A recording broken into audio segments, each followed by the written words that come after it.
पाप कुंशा एकादशी के दिन जरूर करें इस कथा का पाठ।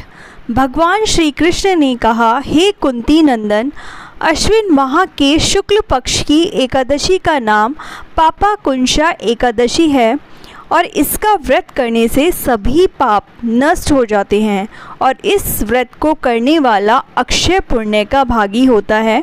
आश्विन शुक्ल एकादशी के दिन इच्छित फल की प्राप्ति के लिए भगवान विष्णु का पूजन करना चाहिए और इस पूजन के द्वारा मनुष्य को स्वर्गलोक की प्राप्ति होती है।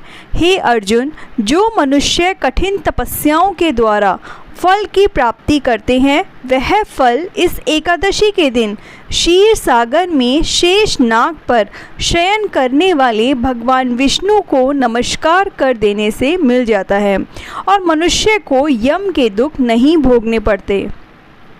मनुष्य को पापों से बचने का दृढ़ संकल्प करना चाहिए। भगवान विष्णु का ध्यान स्मरण किसी भी रूप में सुखदायक और पाप नाशक है, परंतु पापांकुंशा एकादशी के दिन प्रभु का स्मरण कीर्तन सभी कलेशों और पापों का शमन कर देता है। पापाकुंशा एकादशी की व्रत कथा।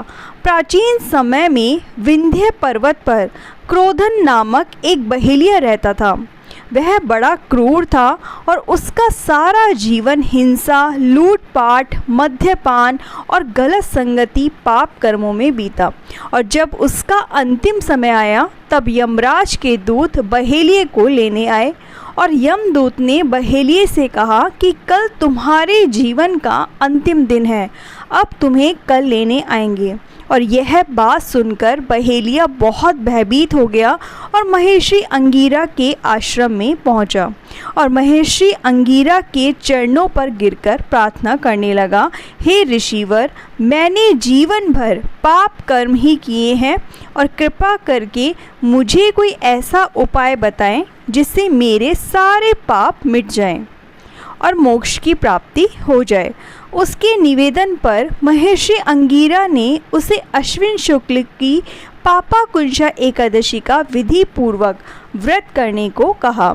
महर्षि अंगीरा के कहे अनुसार उस बहेलिये ने यह व्रत किया और किए गए सारे पापों से छुटकारा पा लिया और इस व्रत पूजन के बल से भगवान की कृपा से वह विष्णु लोक को गया।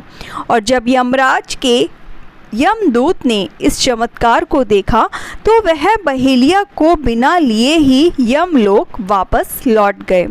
तो दोस्तों, अगर आज की कथा अच्छी लगी हो तो प्लीज़ चैनल को लाइक, शेयर और सब्सक्राइब जरूर कीजिए। जय श्री हरि।